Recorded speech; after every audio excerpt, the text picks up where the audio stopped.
मैं अनुष्का पांडे और आप देख रहे हैं लोकल 7 न्यूज। स्वागत है आपका क्राइम अलर्ट पे। चलिए रुक करते हैं खबरों की ओर।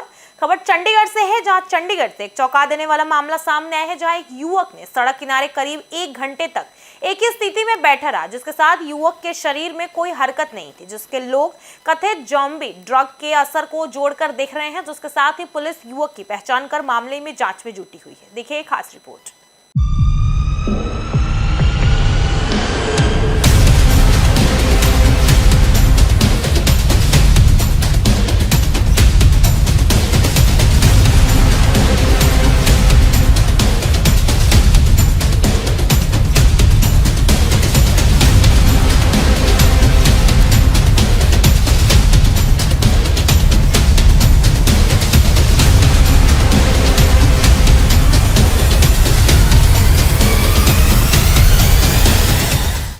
खबर भिवानी से है, जहां भिवानी के बलियाली गांव में शादी की खुशियों का मातम में बदल गया। इसके साथ ही शादी समारोह में घुसे हमलावरों ने लाठी डंडों से हमला पर एक युवक की हत्या कर दी है, जिसके साथ हर अन्य गंभीर रूप से घायल हो गए। पुलिस ने मामले की दर्ज कर ली और आरोपियों की तलाश शुरू कर दी है।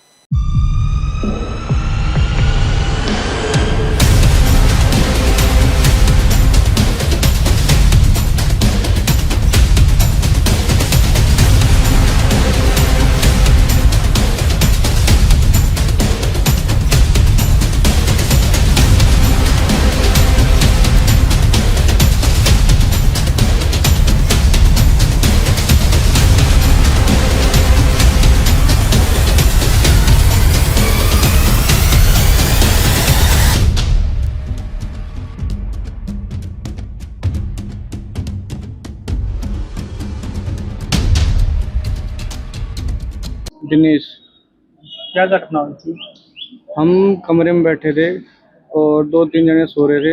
हम फोन चला रहे थे और वो आते में मारने लगे और उन्हें पहले तो भैया को मारा, फिर उनके गर्दन में मार दिया। वो विक्की नाम का था और एक अजय था और 2-4-5 लड़के और थे। फिर उन्होंने मेरे सर पे मारा, भैया को खींच के ले गए, उन्हें वहाँ मारा, रोड पे ले जाके गर्दन पे मारा। जिनको मारा है राकेश। क्या नाम था? राकेश।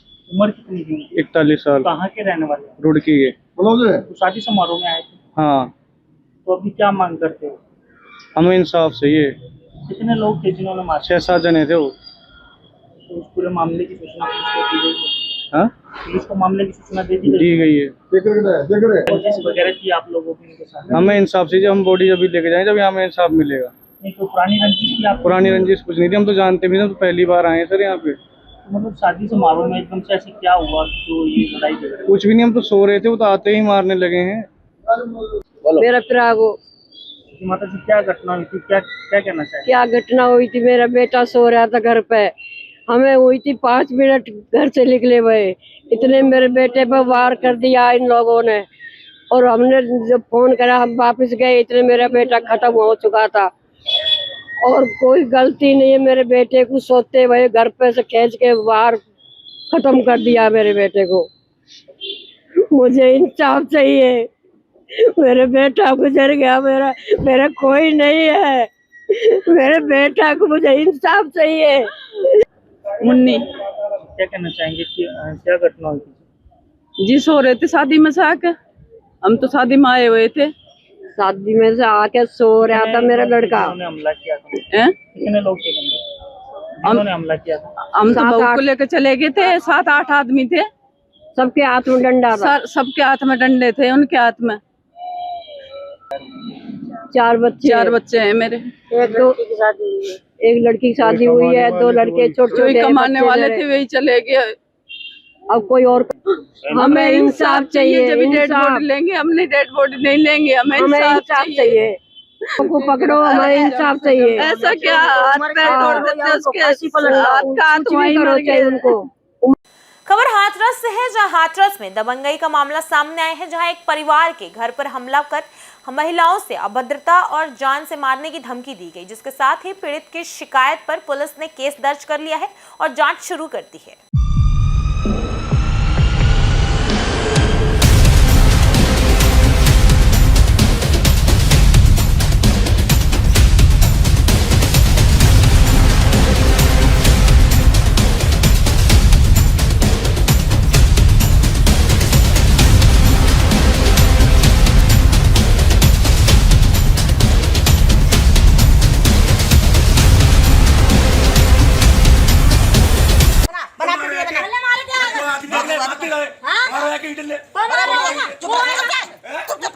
बना वीडियो बना। है कोई हमारे वहाँ है कोई?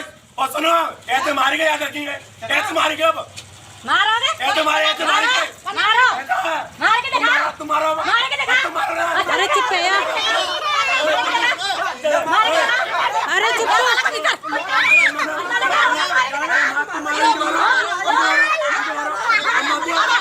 सुनो, अब सेकेंडरी में आके सेकेंडरी में आ गया।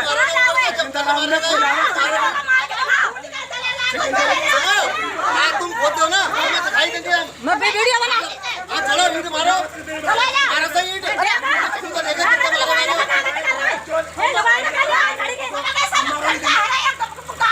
हाँ गड़िया, आप ले लो ना।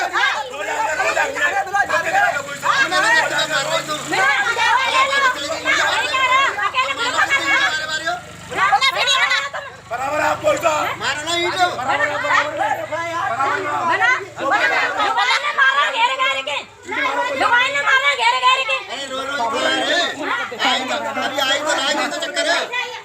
खबर फर्रुखाबाद से है, जहां फर्रुखाबाद में चलती टैक्सी में चोरी की वारदात सामने आई है। जी आपको बता दें, 2 महिलाओं ने लाखों के जेवर और नकदी से भरा पर्स चुरा लिया है और बीच में रास्ते में फरार हो गए, जिसके साथ ही पुलिस को बताया गया और पुलिस मामले की जांच में जुटी हुई है।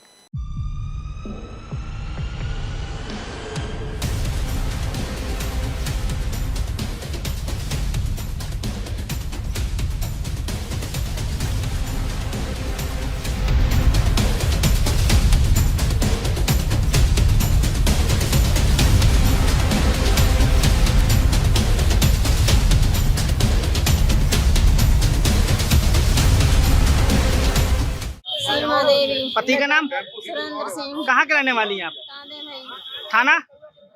थाना क्या लगता है? नवाब गंज। अच्छा, क्या घटना हुई आपके साथ? कहाँ जा रही थी आप? घर पे जा रहे थे। किसके साथ जा रही थी? अपने लड़के के क्या साथ। नाम है बेटे का? ऋतिक। अच्छा, फिर कहाँ गई थी? मैं के मैके गई थी। मैके कहाँ है आपका? अलीगंज के पास बराबरा। फिर वापसी आ रहे थे कहाँ से आ रही थी वापसी? टेम्पू से। फिर तो 2 लेडीज रहती, उनने वो नींद आ गई, तो उनने एकदम ही मेरी पर्स खींची। सोई तुरंत ही इनकी मोटरसाइकिल लगी हुई थी, तुरंत चलते ही मोटर स्कूटर से उतरी टेम्पुआ से, सोई बैठ गई। दिलावर बोला कि यहाँ तुम तो कह रही थी फरकाबाद जाए, फिर यहाँ पे क्यों उतर गई? उनने कुछ बोला ही नहीं, अब भैंस चली आई सीधी। अच्छा, आपके पास क्या क्या सामान था? मेरे पास गले थी, कमर का, कानों के थे, और कुछ नहीं। अच्छा, लेके फरार हो गए। हाँ? कहाँ के रहने वाले हो? ये कौन है आपकी? क्या नाम है इनका? कहाँ गए थे? क्या घटना हुई आज? नंसार कहाँ है? फिर बरपुरा से लौट के आए हम यहाँ पे। कहाँ से आ रहे थे लौट के? टेम्पुआ में। यहाँ पे टेम्पुआ ने चेंज किया, हम लोग दूसरे एक बाबा थे उसके में बैठा रहा। उसी के में 2 लेडीज बैठी थी। वो पहली उन्होंने बाबा ने की कहाँ जाएगी, उन्होंने फरकाबाद जा रही है, और उन्हें फरकाबाद कह के बैठी है। और मतलब मुँह तब मुँह नहीं बांधी थी, जब उतरी थी यहाँ पे तिकोनी, तो वहाँ पर इनने मैं फोन का प्रयोग करा, जैसे मैसेज करो और कुछ, तो फिर मतलब गाड़ी लेके लड़का आओ, ताकि बाद वो उतरी, मुँह बांधी, धोती भैया, और उतरी चली गई। और जो मतलब सवारी बैठी थी, तो उनके एकदम मुँह का चेहरा का देख हंसी थी और हंसी थी। फिर बाद एक मिनट जब ना तो उतरी, तो मोटरसाइकिल आई, उतरी सो गई। तो क्या ले गई? और झुमका है, इधर है, अंगूठी है, और 2 चीजें हैं। मेरी मम्मी को पता, मुझे पता नहीं थी, पता हो तुम बता रहे। खबर चंडीगढ़ से है, जहां चंडीगढ़ पुलिस को बड़ी सफलता मिली है। ऑपरेशन सेल ने गैंगस्टर को हथियार सप्लाई करने वाले गिरोह के 8 आरोपियों को गिरफ्तार किया है। आरोपियों के पास 14 पिस्तौल और कारतूस केस बरामद किए हैं, जिसके साथ ही पुलिस पर पूरे नेटवर्क की जांच जुटी हुई है।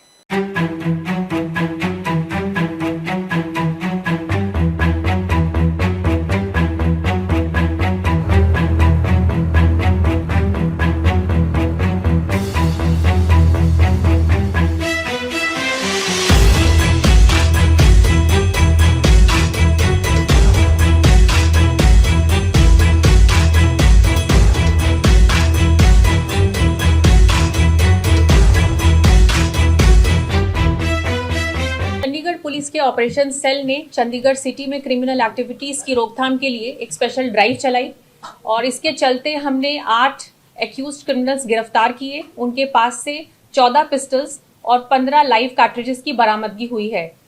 ये सभी के सभी एक्यूज्ड एक इलीगल वेपन ट्रेड का नेटवर्क चलाते थे ट्राई सिटी में, और ये सभी किसी ना किसी गैंग से कहीं ना कहीं कनेक्टेड हैं।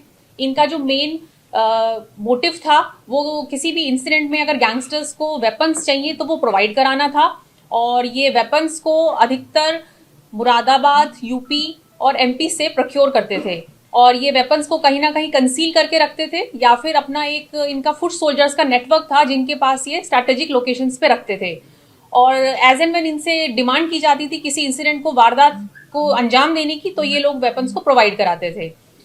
इसी मुहिम के चलते कल रात को हमारे पास एक इंफॉर्मेशन थी एक एक्यूज्ड की, मुकेश गुहाना एलियास गुल्लू। इसको पकड़ने के लिए हमारी टीम को जब इंफॉर्मेशन मिली तो हमने अपनी टीम को तैनात करा। इसकी कुछ खबर इस तरह से थी कि सेक्टर 25 के आसपास इसकी शाम को लोकेशन होगी, और जब हमारी पार्टी ने इसको देखा तो इसने भागने की कोशिश करी और टीम पर फायरिंग करी। तो पुलिस ने अपने डिफेंस में इसको फायर करे जो कि इसके पैर में लगे, और इसको इमीडिएटली ट्रीटमेंट के लिए हॉस्पिटल ले जाया गया। मैं बताना चाहूंगी कि एक डायरेक्ट क्रिमिनल है, क्योंकि इसके ऊपर पीओ है ये ऑलरेडी, और इसके ऊपर अटेम्प्ट टू मर्डर के पर्चे हैं, पुराने भी आर्म्स एक्ट के पर्चे हैं, और ये एक वांटेड एक्यूज रहा है जो चंडीगढ़ पुलिस ने आज रात गिरफ्तार किया था। मुकेश गुहाना एलियास गुल्लू ये सोनीपत का रहने वाला है। इसके अलावा बाकी जो एक्यूज हैं उसमें एक है राहुल एलियास रैली, जो मेन वेपन्स का जो ट्रेड है उसमें डील करता है। इसके ऊपर मध्य प्रदेश के भी पुलिस के पर्चे हैं। ये वहां जाकर वेपन्स प्रोक्योर करता है और एक ऑर्गेनाइज तरीके से चैनल चलाता है और वेपन्स को ट्राई सिटी में प्रोवाइड कराता है। और इसके अलावा इसके साथ हमने एक और एक्यूज गिरफ्तार करा है, मोनू आलियास कांदू। राहुल रैली को मोनू आलियास कांदू ने ही इंट्रोड्यूस करा था इस नेटवर्क से कि मुरादाबाद, यूपी और मध्य प्रदेश से कौन कौन लोग हैं जिनसे आप वेपन्स प्रोक्योर करके ये बिजनेस में इन्वॉल्व हो सकते हो। और इनके पास से हमें 4 वेपन्स और लाइव कार्ट्रिजेस बरामद हुए हैं। इसके अलावा ये हमारी इंस्पेक्टर सेखो की टीम का काम था। इन्होंने एक और एक्यूज गिरफ्तार करा है, गोविंद आलियास गौरव। और इसके अलावा ऑपरेशन सेल की एक और टीम इस पे काम कर रही थी, इंस्पेक्टर सतविंदर की टीम। उसमें हमने एक्यूज को गिरफ्तार करा है, अमन आलियास बतख। इसके पास से हमें वेपन और लाइव कार्ट्रिजेस मिले हैं। और संजू आलियास कांचा, इसकी भी इन्वॉल्वमेंट पहले केसेस में रही है आर्म्स एक्ट के और लड़ाई झगड़ों में। और उसके अलावा गुरदीप सिंह एंड मोनू जायसवाल, ये लोग भी लड़ाई झगड़े में हैं। और जो मोनू जायसवाल है वो एक मर्डर के पर्चे में वांटेड एक्यूज भी है। तो इस तरह से ये एक नेटवर्क था जो कभी ना कभी गैंग्स को वेपन सप्लाई करता था। तो हमारी कोशिश थी कि उस इलीगल वेपन ट्रेड के नेटवर्क को तोड़ा जाए। बड़ी खबर हाथरस से आ रही है, जहां हाथरस में चोरों ने एक स्कूल को निशाना बनाते हुए लाखों का सामान चोरी कर लिया है। बताया जा रहा है कि बदमाश दीवार तोड़कर अंदर घुसे और उसके साथ ही जरूरी सामानों को लेकर फरार हो गए। सूचना मिलते ही पुलिस मौके पर पहुंची और जांच में जुटी हुई है। देखिए ये खास रिपोर्ट।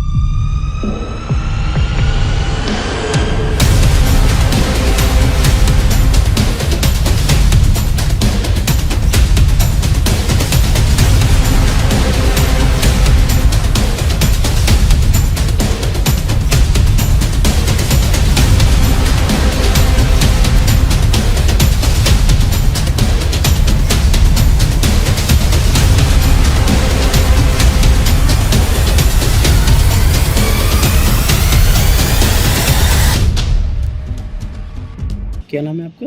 सर मेरा नाम मंजू सक्सेना है, मैं शिक्षा मित्र हूँ। अच्छा, ये मोहनगंज जो स्कूल है ये प्राथमिक विद्यालय का है या? हाँ जी सर। तो यहाँ जब मैं सुबह आई हूँ, सुबह यहाँ मैं 7 बजे आई थी, तो मैंने मतलब गेट खोला और गेट खोलने के बाद में फिर मैं पीछे गई तो वहाँ मैंने देखी मिट्टी पड़ी हुई। तो मुझे ऐसा लगा कि कुछ गड़बड़, कुछ ना कुछ हुआ जरूर है। तो मैंने अपने साइन वाइन कर दिए रजिस्टर पे। फिर बच्चे गए पीछे तो बोले दीदी पीछे ऐसा लग रहा है कि देखो चोरों ने जंगला तोड़ दिया है। फिर मैं गई पीछे तो वास्तव में जंगला टूटा हुआ था, क्योंकि मैं साइन करके तभी मैं कमरे खोलती हूँ। बच्चों ने एकदम पीछे गए हैं वो, तब उन्होंने देखा जंगला टूटा पड़ा। तो फिर मैं साइन करके पीछे गई हूँ तो देखा तो जंगला टूटा पड़ा था। फिर मैंने जो कमरा में बंद करके जाती हूँ वो कमरा मैंने खोल के देखा तो वहाँ से मतलब वो पंखा उतार क्या ले गए चोर यहाँ से? सर यहाँ से मतलब एक तो भगोना था हमारा जिसमें मिड डे मील का खाना लेते थे, वो ले गए। और सर पीतल का 1 घंटा पीतल का था, वो ले गए। पंखे ले गए 2 कमरे के। और एक किताब वगैरह चोरी करने का भी ऐसा कुछ लेके किताब? हाँ सर, वहाँ उन्होंने ऐसा था, बच्चों की जो किताब बांटने की थी ना, तो उसी कमरे में रखी हुई थी, तो वहाँ से वो गड्डी उठा के ले जा रहे थे। तो आपने पुलिस को सूचना दे दी क्या? हाँ सर, पुलिस को सूचना दी। पुलिस आई थी यहाँ? हाँ बिल्कुल आई थी, 112 नंबर पे गई। इससे पहले भी ऐसी कोई घटना हुई है? सर कई बार हो चुकी है, हर बार तहरीर देके आए, हर बार देके आते हैं। अभी तो कोई कार्रवाई नहीं हुई ऐसी? अभी तक कोई जा नहीं। पहले इस विद्यालय में प्रधान अध्यापक तो हमारे हेड है, वो दूसरे स्कूल में अटैच है, या टीचर नहीं है कोई। ये चोरी का मामला हुआ है क्या है यहाँ पर? कैसे चोरी का क्या है, यहाँ पे सुबह आए थे, 7:30 का स्कूल हो गया जी। 7 बजे करीब हम आए थे, तो यहाँ पर जब ये किवाड़ खोली तो अंदर देखा कि सारा सामान फैला हुआ था और दीवार टूटी हुई थी। तो हमने पीछे जाके देखा, बच्चों ने बताया कि दीवार टूटी हुई है। फिर वो जाके देखा तो उसमें ईंटें वगैरह निकली हुई थी। फिर हमने हेड को फ़ोन करा तो वो फिर आ गए थे। फिर पुलिस को 112 नंबर पे भी कॉल करा था, तो वो लोग भी तुरंत ही आ गए थे। इस सामने चौकी पे भी गए थे, तो चौकी पे वो थे नहीं साहब, तो बोले 1:30 बजे आइएगा तब देंगे। तो यहाँ सीसीटीवी कैमरे वगैरह कहीं लगे हुए हैं? नहीं, सीसीटीवी तो नहीं है। अच्छा, पुलिस प्रशासन ने कोई छानबीन जांच? पुलिस वगैरह की कोई नहीं है। वो कह रहे थे कि हम टॉर्च मारे आती हैं, आप चिंता ना करें, लेकिन फिर भी यहाँ पे कई बार ही चोरी हो चुकी है और आपकी बार तो ज्यादा ही समझ। फिलहाल इस क्राइम अलर्ट बुलेटिन में मेरे साथ इतना ही। ऐसे ही तमाम खबरों के लिए देखते रहिए लोकल 7 न्यूज।